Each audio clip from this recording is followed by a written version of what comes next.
안녕하세요. 원성도 TV를 찾아주셔서 감사합니다. 오늘은 섭리의 수레바퀴 75번째 바울의 로마 압송에 관한 이야기입니다. 성경 본문은 사도행전 27장 1절부터 28장 31절까지입니다. 지금까지 가이사랴의 감옥에서 2년여 동안 감금되어 있던 바울은 이제 그의 바라던 대로 로마로 압송할 것이 결정되어 백부장에게 맡겨져서 로마로 가는 배에 태워지게 됩니다. 바울은 일단 죄수로서 몇 사람의 그 다른 죄수들과 함께 가이사랴에 가는 배에 올라탔는데 그 배가 그레데 섬의 미향이라는 곳에 이르러 잠깐 쉬어 있을 때 바울은 행선이 위험하다며 말립니다. 그러자 그 백부장이 선장과 그 선주의 말을 듣고 어떠냐, 위험하냐 했더니 그들은 아니 상관없습니다. 지금 날씨 좋지 않습니까? 그래서 그 말을 더 믿고 떠납니다. 그런데 얼마 가지 못해서 유라골로라고 하는 대풍, 광풍을 만나게 됩니다. 그 유라굴로의 그 광풍에 배가 밀려다니며 침몰할 것 같으니까 사공들이 침을 바다에 내어 버리면서 버팁니다. 그래도 풍랑이 그치지 않음에 거기 탄 사람들이 이제 우리는 죽었나 보다 하며 구원의 여망을 잃고 사람들이 두려워한다고 그랬습니다. 그때 바울이 사람들에게 여러분들이여 내 말을 듣고 떠나지 아니하였으면 얼마나 좋았겠습니까? 그러나 여러분들 걱정하지 마십시오. 어젯밤에 하나님께 내게 오셨는데 하나님께서는 나에게 내가 로마로 가야 하기 때문에 내가 너를 지켜줄 것이며 너와 함께 배에 탄 모든 사람들도 지켜줄 것이라는 말씀을 하셨으니 여러분들은 안심하세요. 저는 하나님의 말씀을 믿습니다. 그러면서 안심을 시켜요. 이것이 사람의 입을 통하여 나가는 하나님의 말씀인 것입니다. 하나님의 계시와 그의 음성을 듣는 사람들은 이 세상 사람들이 알지 못하고 말하지 못하는 말을 하며 하나님의 살아계심을 선포하고 그 말은 선포한 그대로 되어지는 것입니다. 배는 결국 열 나흘 동안 바람에 밀려다니며 서로 위태롭게 지내다가 바울의 말대로 바람이 잦게 되니 배에 타 있던 276명이 다 구원을 받습니다. 이 276명이라는 말에 저는 의미를 좀 둡니다. 교회에 적당한 교인 수를 말하라고 하면은 저는 276명을 늘 생각하고 있어요. 정말하면 300명 이상이 되면은 교회는 이렇게 나뉘어서 또 새로운 교회로 이렇게 번식하고 또 이렇게 퍼져 나가는 것이 맞다 하는 것이 제 개인적인 생각입니다. 그리하여 276명이 다 구원을 받습니다. 그 바울 일행이 어느 섬에 도착했는데 보니까 거기가 멜리데라고 하는 섬이었어요. 지금은 말타라고 그러는 상당히 여행지로 유럽 사람들이 좋아하는 곳입니다.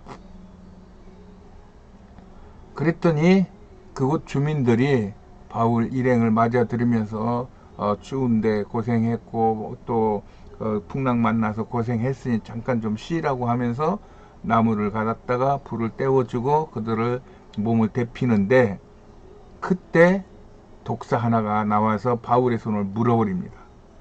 그랬더니 그 주민들이 저 사람은 죄인이구나.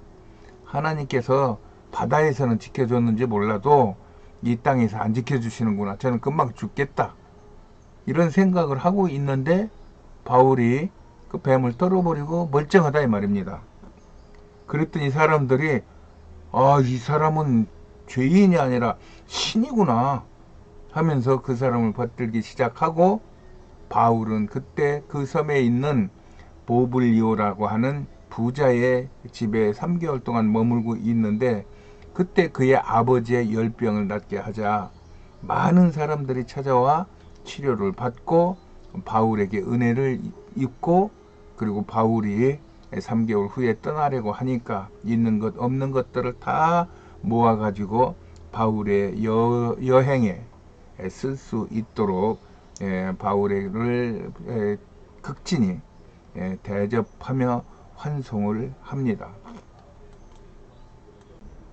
바울의 일행은 좌측 지도에서 보는 것처럼 가이사라에서 배를 타고 그레데를 거쳐 수라구사 레기온항을 거쳐 보디올에 이르게 됩니다.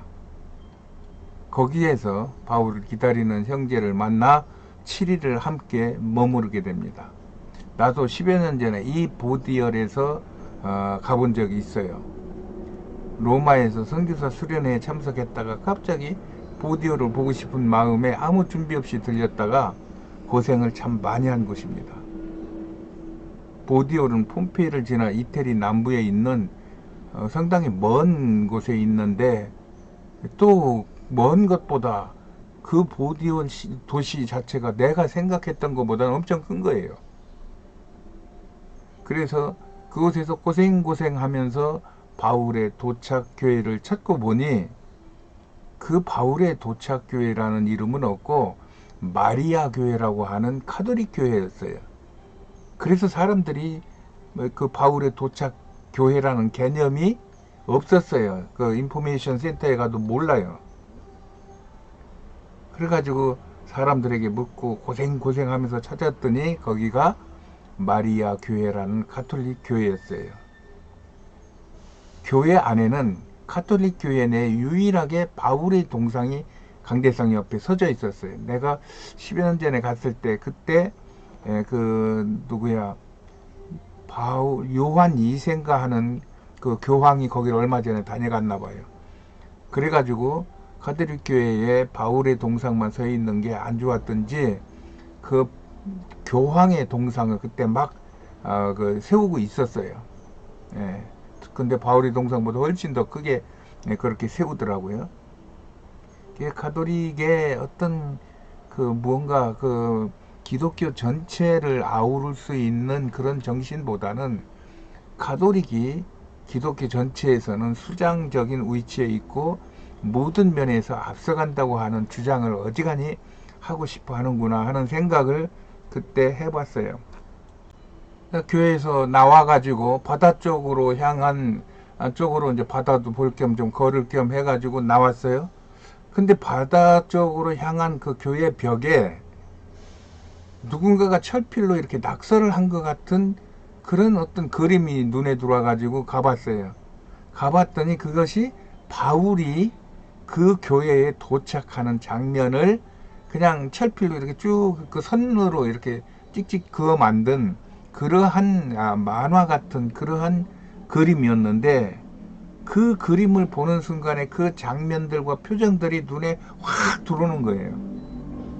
바울은 땅바닥에 그 피곤한 상태로 털썩 주저앉았고, 거기 나온 7명의 그 마중 온 그러한 그 주민들은 근심스러운 목적이 눈초리로 그 바울을 쳐다보고 있고, 저 층계 위에는 총독이 앉아 있고, 그 총독의 옆에는 그 로마 군인이 서 있고, 그 다음에 그 옆에는 아마 유대인들이겠죠. 유대인들이 총독의 귀에다 대고 뭔가 소근소근 하는데, 그 표정이 아주 사납고, 또 총독의 표정은 그저 멀쩡하게 그냥 듣고 있고, 그 병정들은 저 사람들 뭐 하는가 하고 별로 그냥 관심 없이 쳐다보고 있고, 밑에 바울은 지쳐서 주저앉아 있고, 그 바울을 바라보는 사람들은 그 바울을 염려하고 걱정하는 그러한 모습으로 바울을 쳐다보고 있고 한 이런 그림이었는데, 그게 그냥 철필로 이렇게 벽에다가 콘크리트 벽에다 금을 그어서 만든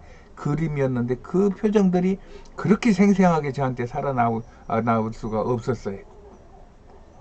그래서 저도 펄썩 주저앉아가지고 거기서 한참을 울었어요.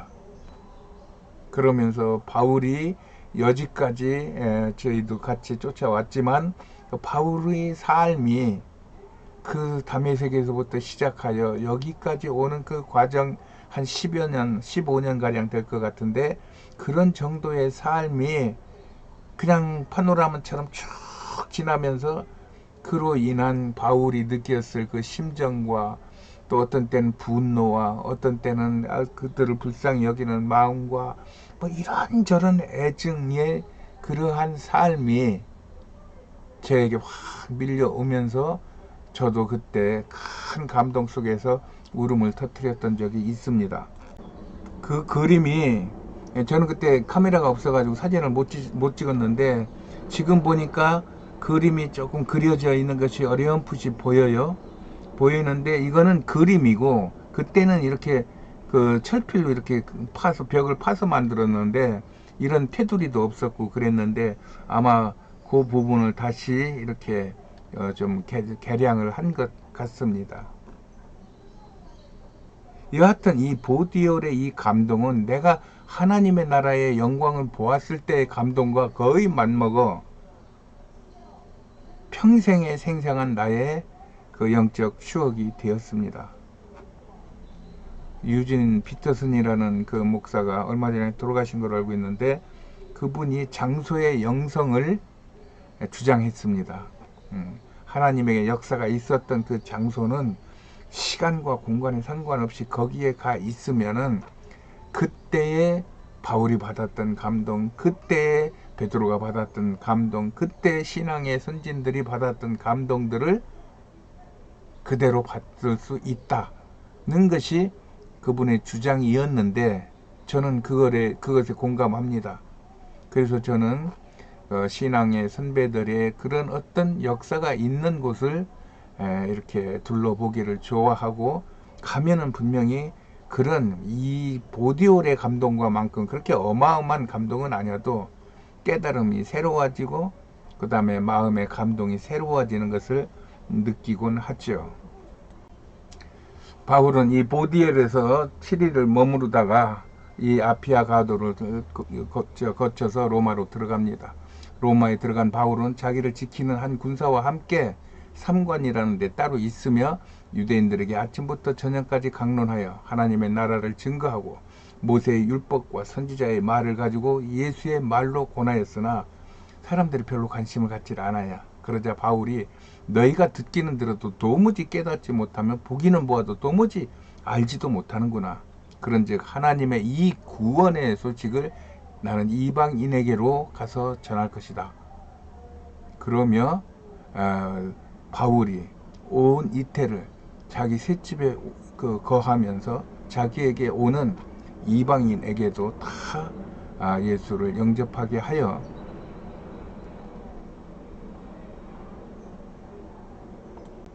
복음을 전하여 결국은 황제의 가족들까지도 복음을 전했던 것을 성경은 말하고 있습니다. 이렇게 바울은 그의 체험과 그의 그 사역 중에서 그 얻은 체험으로 그는 어느 책에서나 어떤 학문에서 배운 것이 아닌 하나님께서 그의 영혼에 생수처럼 부어주신 그런 생명의 복음을 세상으로 내쏟았던 것입니다. 그러므로 그의 말을 들어보면 그는 언제나 세상과 맞닥뜨릴 때에도 그들과 대적하지 않고 그들에게 생명의 복음을 전하며 포옹하며 또한 압도하는 것입니다. 그로 인하여 하나님은 바울을 로마 황제에까지 보내어 이 복음을 전하게 하시고 황제의 가족과 전 로마의 복음이 증거되게 하신 것입니다. 그래서 이 바울의 복음은 많은 후세 학자들의 학설로 다듬어 보려고 하고 있으나 쉽지 않은 것을 보게 됩니다. 그런 세상과 우주를 만드시고 그들에게 부어주신 하나님의 신묘막측한 구원의 섭리가 바울에게 있었고 바울은 이것을 전한 것이라는 얘기죠. 바울도 이것을 알고 그의 혼신을 다한 로마서 집필 중에 로마서 11장에서 결국 바울은 펜을 놓습니다. 그러면서 이 하나님의 은혜는 내가 다 말로 할 수 없는 하나님의 신비구나 고백한 후 그의 복음에 대한 더 이상의 설명을 끝냅니다. 그 후 바울은 그럼에도 불구하고 우리는 하나님의 구원의 섭리가 있음을 알고 받아들여 우리의 삶을 산 제사로 드려 이 하나님의 자비를 이루며 살아야 한다고 가르치며 자신의 신앙 고백을 하고 로마서를 끝낸 것입니다. 그리하여 우리도 바울을 알려고 노력하기보다는 바울의 서신서를 읽으며 그 안에 녹아있는 하나님의 구원의 섭리를 깨닫고 바울처럼 온 세상에 나아가 복음을 전하든지 복음을 전하는 자들을 위하여 기도하든지 그들의 쓸 것을 공급하든지 하는 그런 일에 쓰임 받는 것이 중요한 일인 것입니다. 하나님도 이것을 위하여 그에 맞는 은혜를 부으사 우리에게도 바울이 하지 못한 일까지도 감당케 해 주실 것이라는 것이 성경 전체의 가르침입니다. 그리스도인은 이런 하나님의 관심과 주목을 받고 있는 복 있는 사람들인 것입니다. 당신은 복 있는 사람입니다. 할렐루야. 오늘은 여기까지 하겠습니다. 안녕히 계세요.